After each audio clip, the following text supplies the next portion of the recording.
Good morning all of you. आज हम बात करना चाह रहे हैं WHO के बारे में।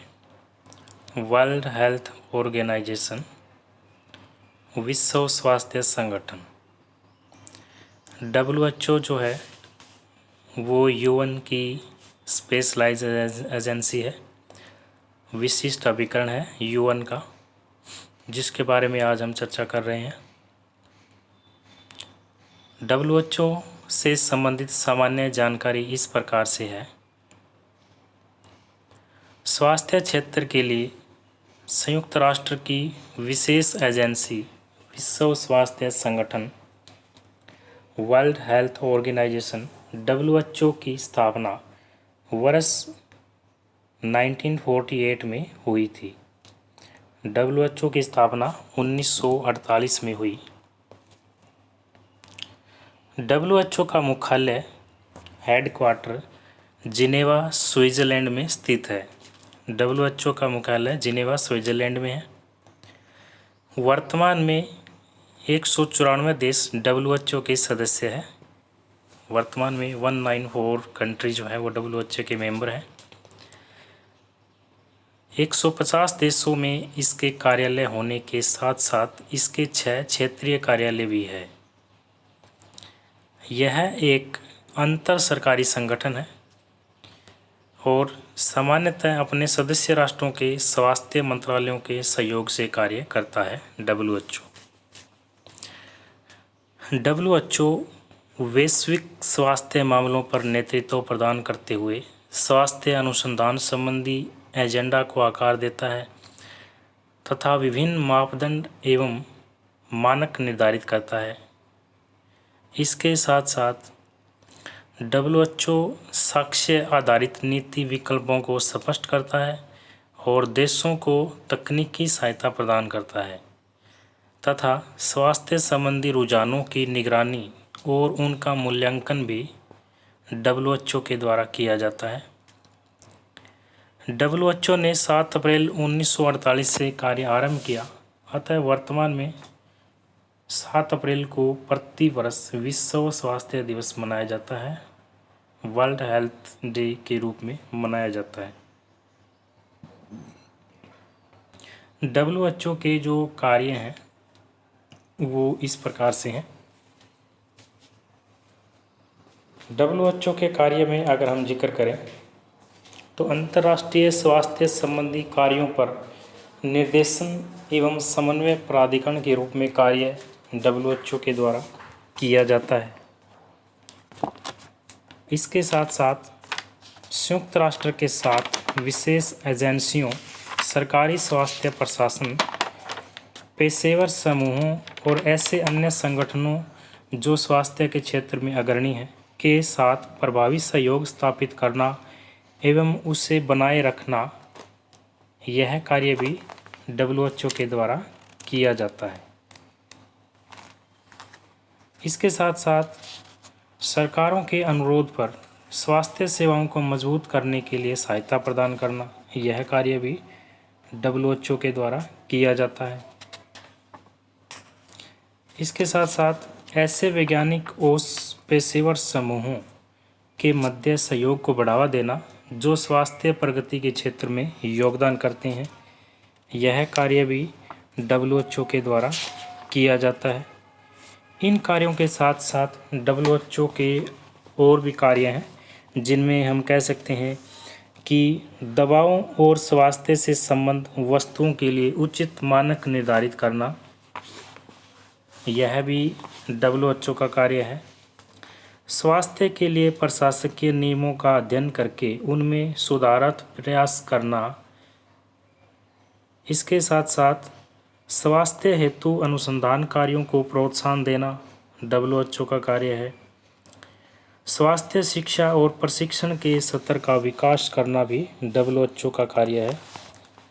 महामारियों और जानलेवा घातक रोगों के उन्मूलन हेतु आवश्यक कदम उठाना, विश्व की अन्य स्वास्थ्य संस्थाओं और संयुक्त राष्ट्र के संगठनों में सहयोग उत्पन्न करना, ये कार्य भी WHO के द्वारा किए जाते हैं।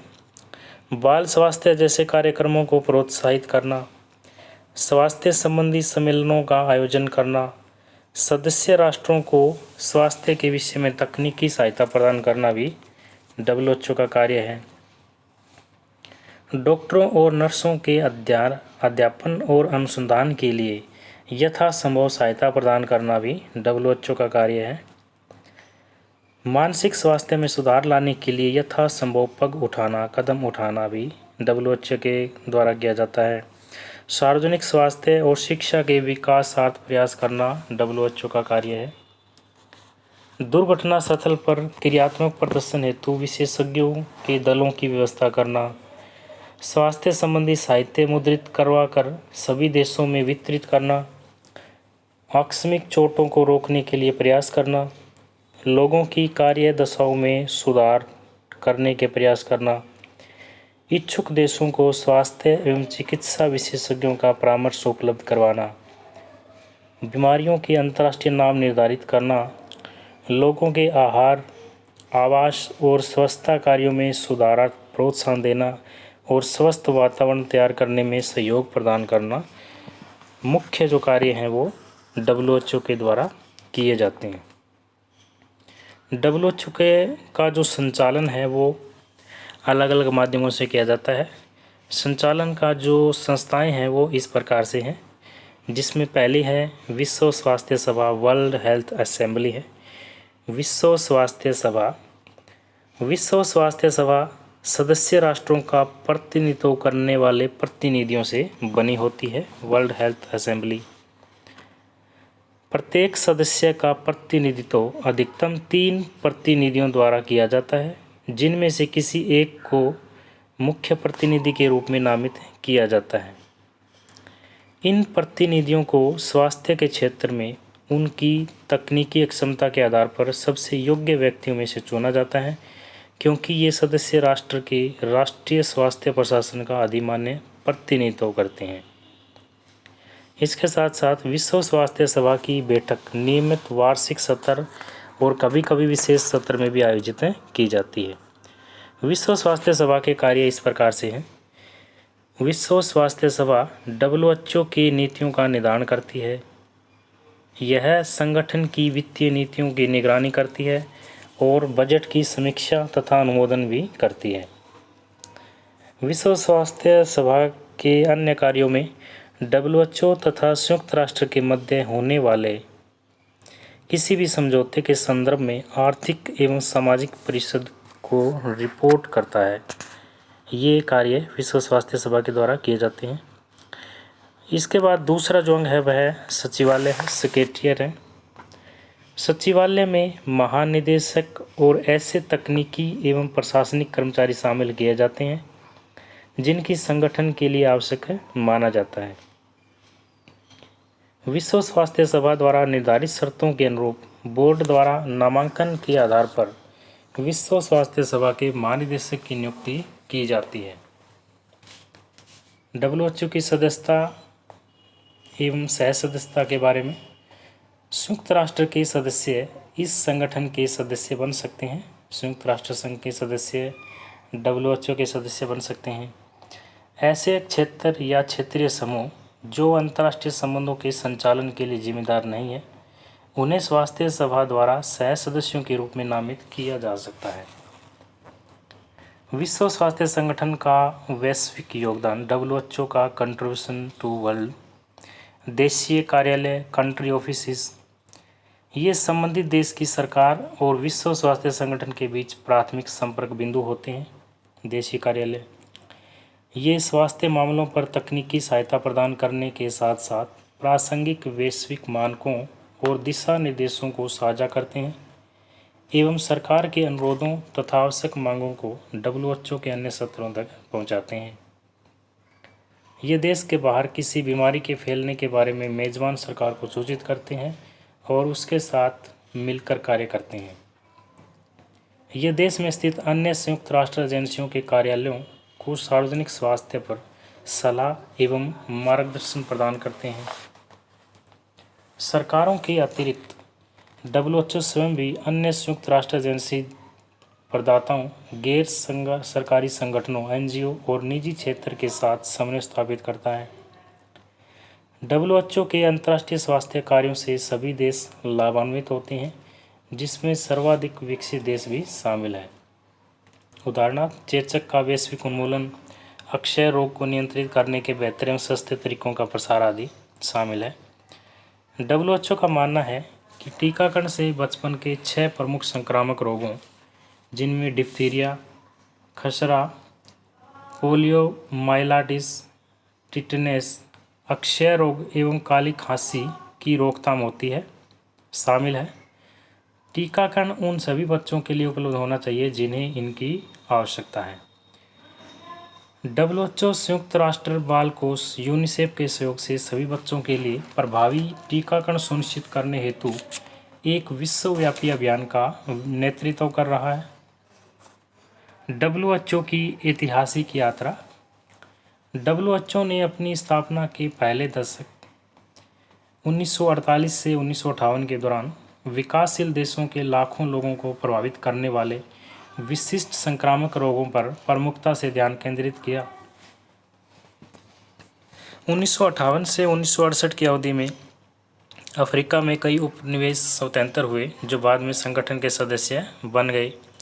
WHO ने 1960 के दशक में विश्व रासायनिक उद्योग वर्ल्ड केमिकल इंडस्ट्री के साथ मिलकर कार्य किया ताकि ओनोकोसिरेसिस, रिवर ब्लाइंडनेस और शिस्टोसोमियासिस के रोग वाहक से लड़ने के लिए नए कीटनाशक विकसित किए जा सके। बीमारियों एवं मृत्यु के कारणों की नाम पद्धति का वैश्विक मानवीकरण करना अंतर्राष्ट्रीय स्वास्थ्य संचार में WHO का महत्वपूर्ण योगदान था। WHO की स्थापना के तीसरे दशक 1968 से 78 में विश्व में चेचक उन्मूलन के क्षेत्र में बड़ी सफलता प्राप्त हुई। वर्ष 1967 तक 31 देशों में चेचक स्थानिक रोग था। इससे लगभग 10 से 15 मिलियन लोग प्रभावित थे। सभी प्रभावित देशों में सार्वजनिक स्वास्थ्य कार्यकर्ताओं की टीमों द्वारा इस विषय पर काम किया गया था, जिसका WHO ने नेतृत्व एवं समन्वय किया। इस विशाल अभियान से वैश्विक स्तर पर बच्चों को प्रभावित करने वाले 6 रोगों डिप्थीरिया, टिटनेस, काली खांसी, खसरा, पोलियोमाइलाइटिस एवं अक्षय रोग के प्रति टीकाकरण का विस्तार किया।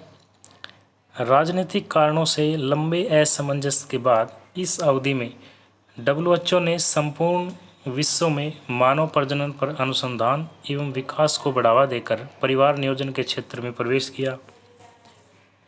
मलेरिया एवं कुष्ठ रोग के नियंत्रण के लिए भी नए प्रयास किए गए। WHO की स्थापना के चौथे दशक 1978 से 88 की शुरुआत WHO और यूनिसेफ के एक वृहद वैश्विक सम्मेलन द्वारा हुई। यह सम्मेलन सोवियत संघ के एशियाई हिस्से में स्थित एक शहर अल्मा-आता में आयोजित किया गया। अल्मा-आता सम्मेलन में प्राथमिक स्वास्थ्य देखभाल, निवारक एवं उपचारात्मक उपायों के महत्व पर बल दिया गया। इस सम्मेलन में सामुदायिक भागीदारी पर बल देना, उपयुक्त तकनीक एवं अंतर क्षेत्रीय सहयोग करना आदि विश्व स्वास्थ्य नीति के केंद्रीय स्तंभ बन गए। WHO की स्थापना के 30 वर्षों के उपरांत 134 सदस्य राष्ट्रों ने समान प्रतिबद्धताओं की पुष्टि की, जो कि इसके ध्येय वाक्य सभी के लिए स्वास्थ्य, हेल्थ फॉर ऑल में शामिल है।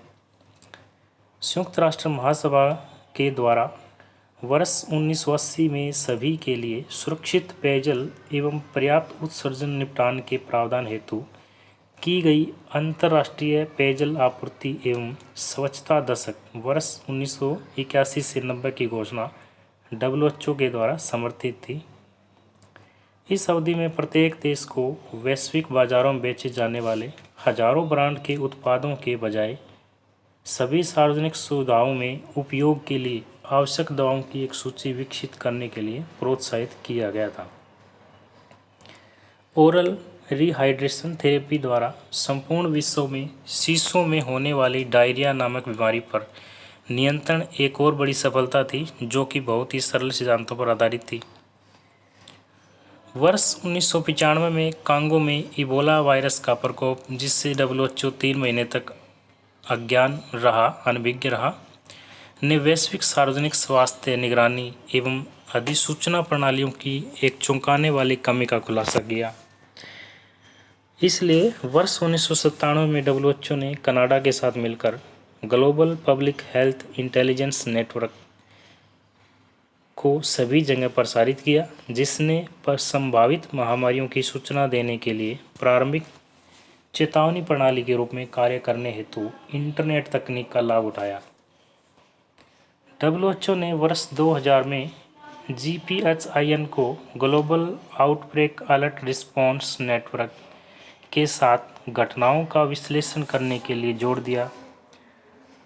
गोरेन ने 120 नेटवर्क एवं संस्थानों को किसी भी संकट के प्रति तीव्र कार्रवाई करने के उद्देश्य से डेटा प्रयोगशालाओं, कौशल एवं अनुभव के साथ जोड़ दिया। डब्ल्यूएचओ द्वारा किए गए अन्य प्रयास। डब्ल्यूएचओ ने कैंसर से निपटने के लिए भी अपने प्रयासों में वृद्धि की, जो समृद्ध राष्ट्रों की तरह ही अब विकासशील देशों में भी मौतों का कारण बन रहा है। तंबाकू पुरुषों एवं महिलाओं दोनों की होने वाली मौतों का सबसे बड़ा कारण है। इन मौतों को रोकने के लिए डब्ल्यूएचओ के द्वारा प्रत्येक देश में तंबाकू के सेवन को प्रतिबंधित करने के लिए प्रयास किए जा रहे हैं। एड्स की विश्वव्यापी महामारी ने इस घातक यौन संचारित वायरस के प्रसार को रोकने के लिए बढ़ते वैश्विक प्रयासों के बीच डब्ल्यूएचओ के लिए एक और चुनौती पेश की। डब्ल्यूएचओ HIV पीड़ितों के स्व परीक्षण की सुविधा पर कार्य कर रहा है, ताकि HIV पीड़ित अधिक लोगों को उनकी स्थिति का पता चल सके और वे सही उपचार प्राप्त कर सकें। इसके बाद हम बात करते हैं विश्व स्वास्थ्य संगठन और भारत के बारे में। WHO and India.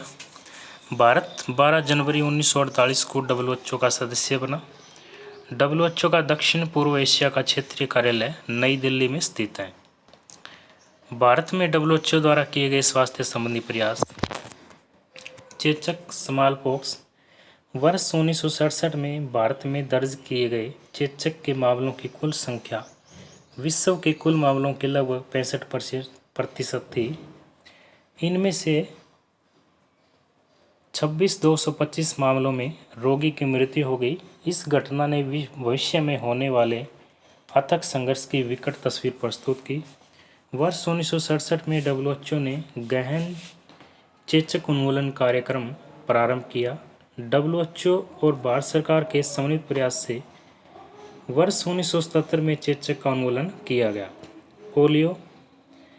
विश्व बैंक की वित्तीय एवं तकनीकी सहायता ने डब्ल्यूएचओ के द्वारा वर्ष 1988 में प्रारंभ की गई वैश्विक पोलियो उन्मूलन पहल के संदर्भ में भारत ने पोलियो रोग के खिलाफ मुहिम की शुरुआत की। पोलियो अभियान 2012। भारत सरकार ने यूनिसेफ, विश्व स्वास्थ्य संगठन WHO, bill and Melinda Gates foundation, rotary international और रोग नियंत्रण एवं रोकथाम केंद्रों की साझेदारी से 5 वर्ष से कम आयु के सभी बच्चों को पोलियो से बचाव हेतु टीका लगवाने की आवश्यकता के बारे में सार्वभौमिक जागरूकता में योगदान दिया है।